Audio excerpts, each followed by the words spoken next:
Faustin Bray with Sound Photosynthesis, and I have the great good fortune to be with Jonathan Ott, who I have been trying to get up close and personal with for years.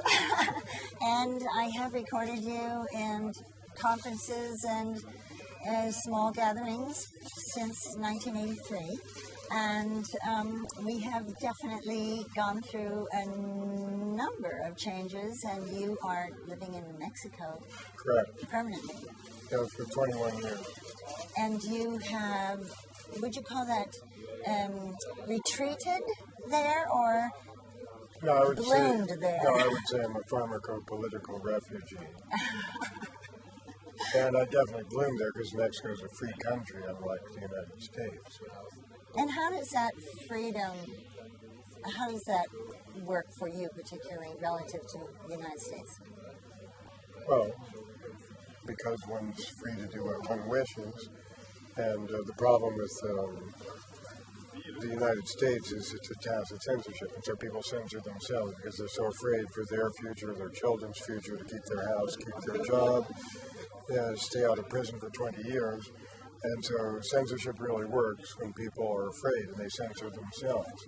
That doesn't happen in Mexico because we're not afraid of the government. We're only afraid of certain government agents if they might be drunk and heavily armed and so forth. But the government doesn't go looking for people, and they're not particularly interested in the citizens unless they ask them for something or something of the sort.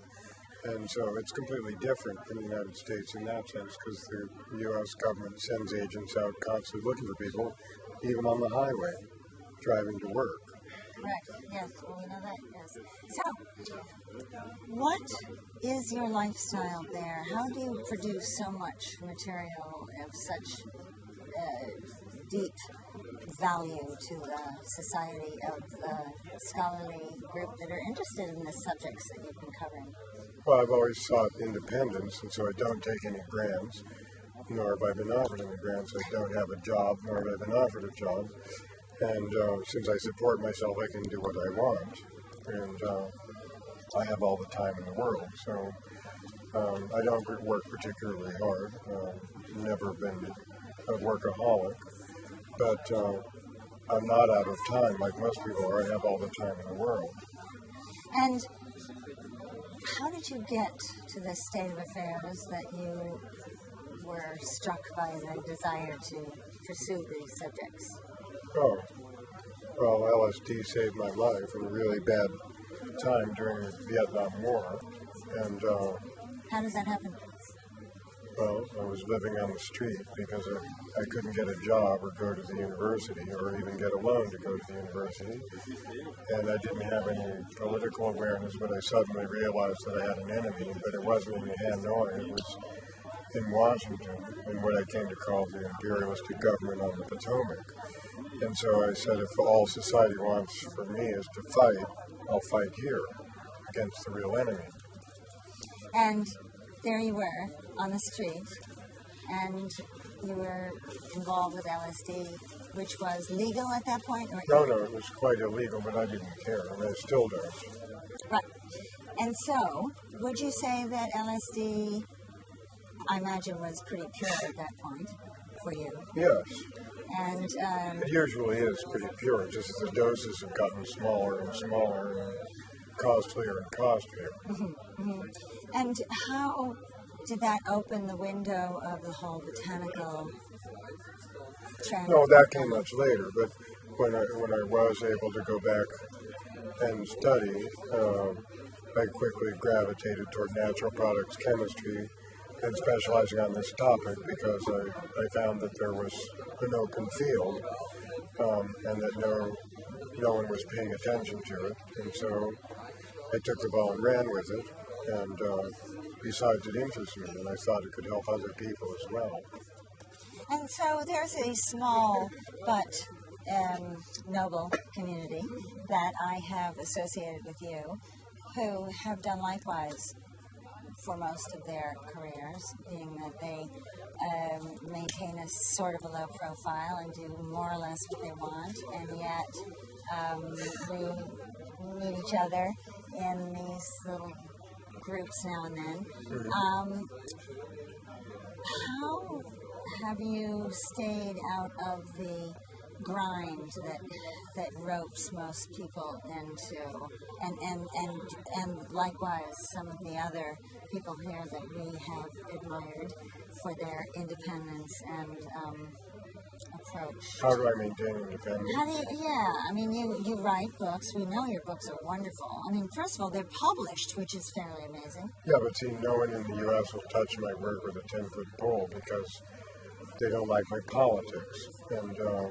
And the U.S. has its loyal opposition, but even up at the level of famous heroes, they're like left-wing gatekeepers, and they will only go with what's on the table. I'm more interested in what's not under the table, both in the good and the bad sense.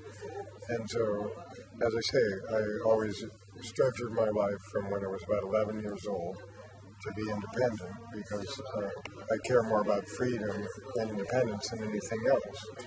And that's basically it. It's a decision one makes. And it's a value system. Yes, so you write and you pursue the plants. Yeah, I write, but I produce my own books because only that way can I make money.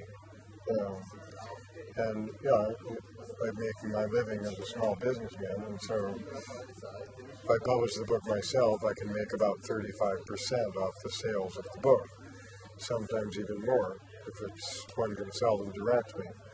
Whereas if you go through the system of publishing and so forth, you can't make better than 10%, and that's in the lucky circumstance that the publishers pay you, because they often don't. Right. Or advances are the last time you see anything, and that's 25 cents. Right. So how about ayahuasca analogs? I did ask you that, and you said it was out of print. Does that mean that your small business does not want to invest in that anymore? No, it's just that I may have other interests at the moment. And once I saw that there were other people organizing conferences, A, it made it less attractive as a business. B, I thought it was time for some new blood. And also with the book scene, we now have among the best public divulgation of scientific research that exists. There are only a few other fields that can even compete, and those are like mushrooms, dinosaurs, birds, maybe astronomy, and in all the other fields of science, they don't care about explaining it to the public. And so that is also, we don't need to keep repeating, we don't need 100 good books on ayahuasca, we only need 10 or something like that. And then by the same token, there are younger researchers that have come up that are doing good work. And so all my interest was to make these plants available to the people who are interested, so they wouldn't go on drug tours and they wouldn't get arrested, and they wouldn't support cheesy black markets that were defrauding people and so forth. And that's been pretty well done. You will see gatherings of young people, and they don't care about it. They don't care about the history of the rediscovery of psilocybin mushrooms, because they've always had them at hand. And so there was no more work to be done on that level. And the only further work I would do becomes increasingly more detailed and abstracted from the basic interest of people, which is where is it and how do I take it and how much. So now you are pursuing what more detailed avenue, and how has now I'm interested in lifeboats in the mountains, and I'm working in natural energy harvesting systems. I live off grid, and I always knew I would be doing this. I just didn't think it would take this long to start doing it. But basically the scientific system and technology and so forth, the globalized economy is not sustainable, and it's coming to an end. And I'm hoping that it will be possible to preserve a significant portion of human technology and culture. But I think that can only be done by individuals taking matters into their own hands and setting up what I call lifeboats in the mountains, where if one cannot survive on a household or small community level sustainably at a given level of technology, that means it's not viable. And so if we hope to have a better future, we have to show that it can be done on a small scale. And in any case, I'm not going to bet on the stock market or Social Security. That's my retirement plan. Now, you talk about retirement, but then you're saying at the same time that you are basically doing what you want at the pace you want. So you are in certain I've ways always been retired. Yes. I haven't worked a day in my life. And there, but on the other hand, you played it all the rest of the days. I mean, you are doing your life Right. one day at a time. And But I don't recommend it to anybody else. I just recommend that people live their own lives and not be part of something bigger that's not sustainable. it's not sustainable, right? The world reached a peak of per capita energy production about 30 years ago, and it's been going down very steadily since, not even 0.5% a year. We're about to reach a cliff where the per capita energy, because the world population increases by 200,000 per day, and we're reaching a peak of absolute energy production, and so this peak of 1979 and subsequent decline is about to drop off a cliff. People think $100 a barrel of oil is expensive. It's extremely cheap, and soon they will come to value energy.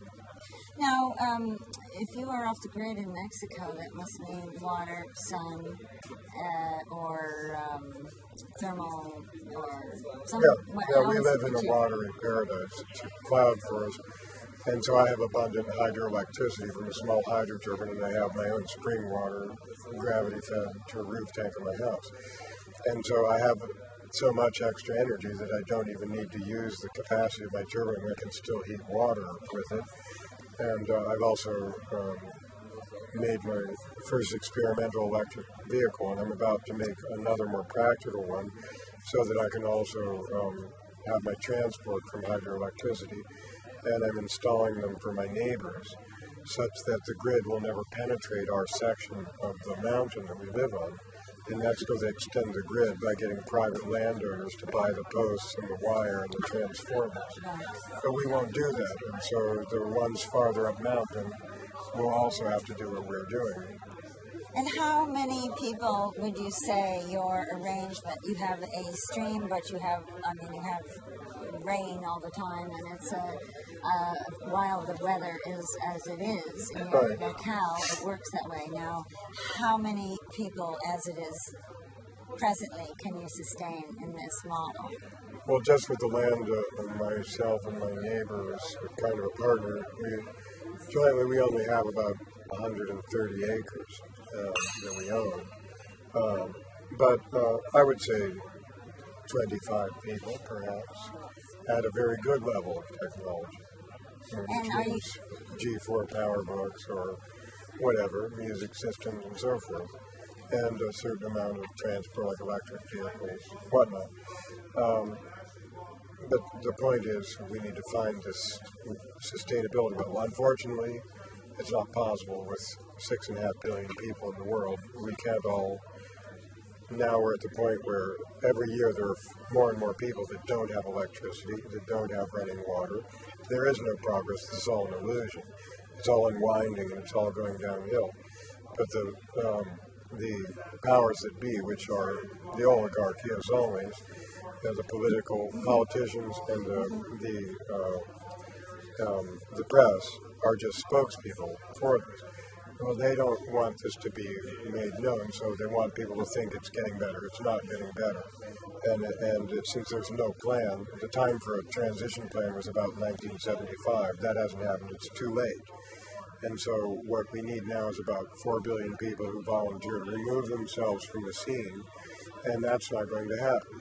And so to get from point A to point B, it's going to be nature's way. Any species that overpopulates a given resource base quickly dies back and you get a re-equilibration. That's what's going to happen to the human population.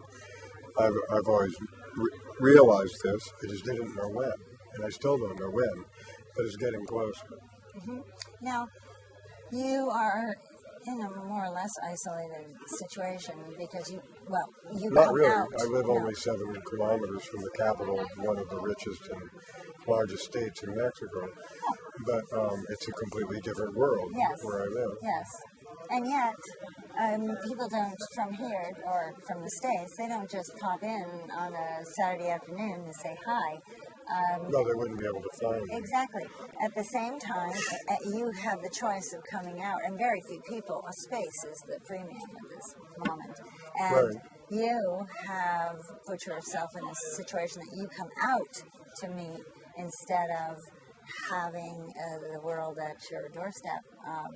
And not Well, that's, so many of course, by choice. Yes, it is by choice, but it's not as though everybody can do that. That is a wonderful choice that you've made at this time. Your pursuit of the work that you have been involved with for so long does bring a strong bond with other people, albeit small group, but very important role. It need only be one other person, really. Yeah, and you have had a very balanced existence, it seems, without having problems like we've been hearing about people that have been shut down or turned off or locked up or whatever. And yet your work is seeping into the mind at large, and you are maintaining this low profile. You're not on Oprah. You don't need to. See, that was all by plan. Yeah. I learned that from Gordon Wasson. Nobody even pays any attention to him either, and didn't while he was alive. And that's the best way. You have your work. Yeah, if it has intrinsic value and it's of interest and in tune with the spirit of the times, the people that need to know it or find it will, because they will actively seek it out. And so the best marketing is anti-marketing, pull as opposed to push. And so if you make it very hard to find and inefficiently distributed, it makes people more eager to get it. And pay for it when they get it. Mm-hmm. Yeah, and also present it in the best quality as possible, both to honor its historical place and its true value, and also because people do and should judge books by their covers and by the quality of the presentation and so forth, because if someone can't even come up with a decent title or a decent cover and so forth, it's very likely that the book is not very worthwhile. And it's not about selling massive amounts of books, it's about perpetuating access to information, and in this case, the information that is important is not written down except in the genes of certain organisms. The information that people really want is in biochemicals that they will get out of these plants. So the books are only a means to an end. Have you been spoken to, per se, as Terence talks about getting a message from the mushrooms, or is any particular plant related to you to promote it? No, never. Or any... I've never seen any visions or heard any. I would love to, but no, it's not part of my reality. But I do feel a sense of duty. I don't know where it comes from, and I don't really care. And how do you select which area you're about to, you emphasize? I call it signs and portents, but if someone wants something or needs something, like say you've just split up your relationship and you have to find a new house or something like that, only right about at the time historically that you really need it, is it even appropriate to look for it. If you're wasting time if you hire agents and start looking around, so forth, because then you'll just be working and spending time when you don't need something. And it won't come to you. Right, and then if one is attentive to signs and portents, when one really needs something, the information will be there. It's just like we can all predict the future, because history is it's kind of like a river that's very broad, and it's extremely broad, but it's not very deep. You can see the bottom, and you can also feel which way the current is going. It always goes downstream, but it sometimes shifts one way or another, or up or down, and you can, in a rough way, feel that and adapt to it. So, to put it in simple terms, go with the flow. And we can all do that, but I don't cannot personally, and I don't think it's really likely that others can see very precisely into the future. When you, or when the first time that I was with you in '83, the stellar crowd that you were also one of, the Constellation, many of those people are no longer on this plane, and their work is not as strongly relevant because people don't even really know they existed in a certain way. I don't, it's not that, well, I sort of miss them, and I miss that, looking in that direction toward those individuals. But there was a common thread in that every one of them had used or achieved or consumed certain things, chemicals, which... Visionary substances. Yes, exactly. Oh dear, I don't know if they have any. Do they have any? No, I'll get more later. So, and used these substances and in a certain way achieved a world apart by using these things.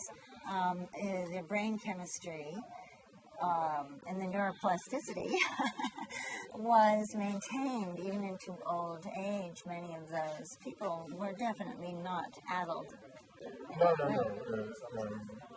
Stimulating drugs, psychostimulants, are really good for your brain, and they're really good against neurodegeneration, especially caffeine, cocaine, amphetamines, LSD.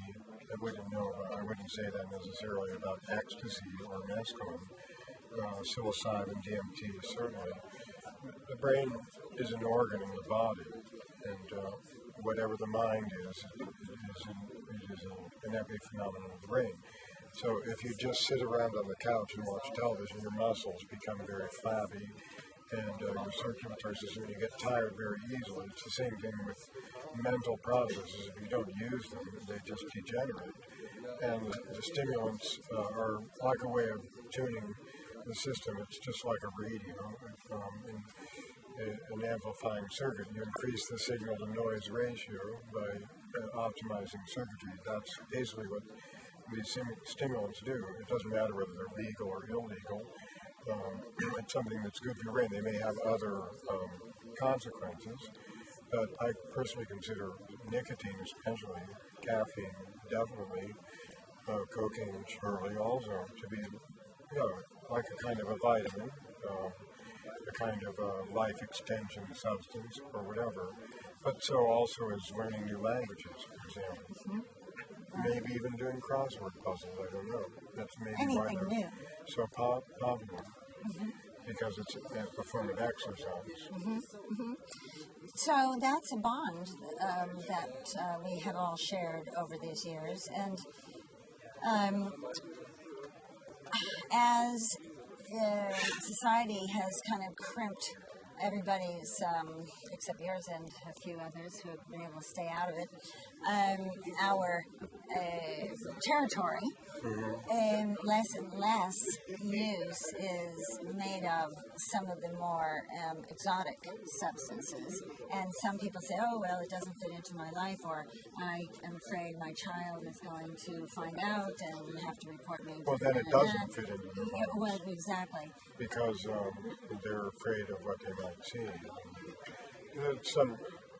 A proper dose of a visionary substance is like holding up a mirror to your soul. And we can really, in the end, only fool ourselves.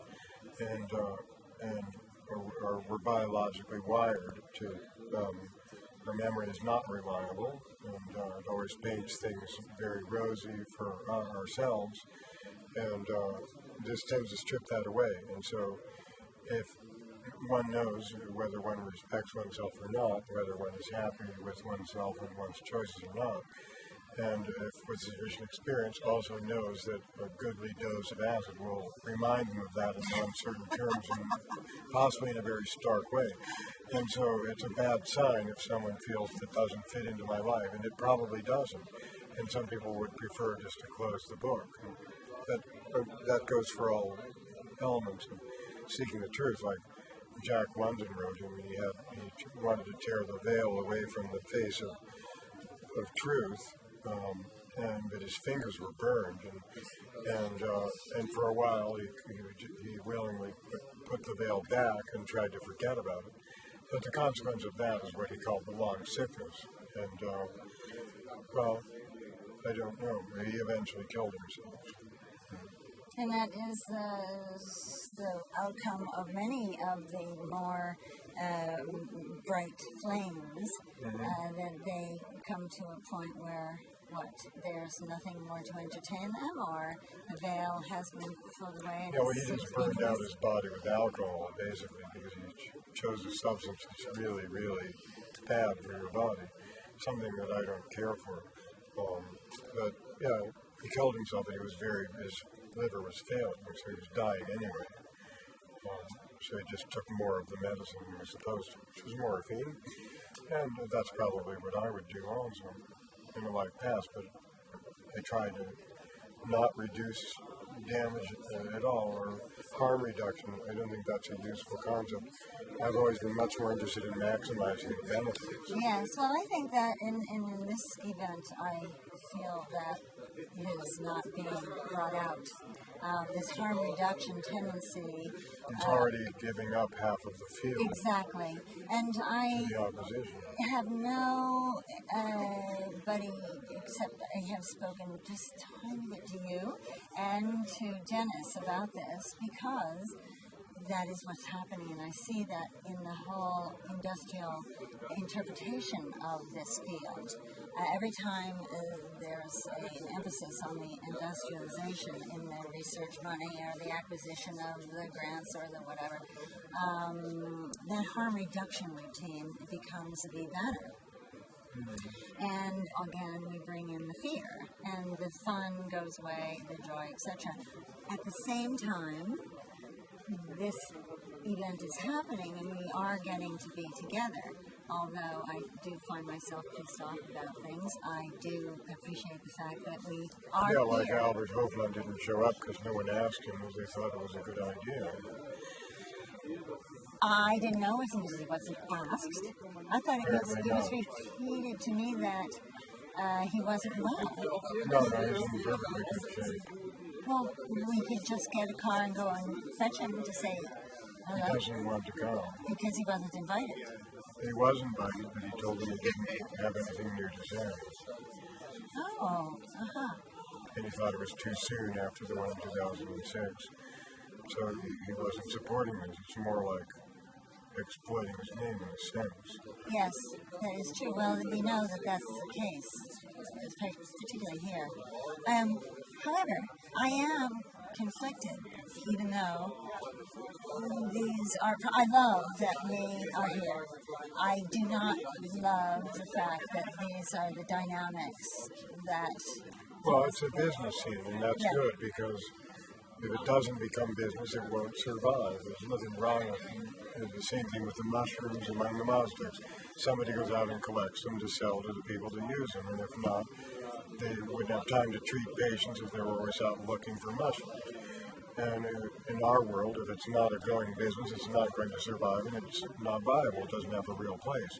But the problem enters in where it becomes the business of religion, where you're pretending to be something else. And it's not surprising that you get the same kind of competition, pettiness, egotism, and often backstabbing and backbiting and so forth.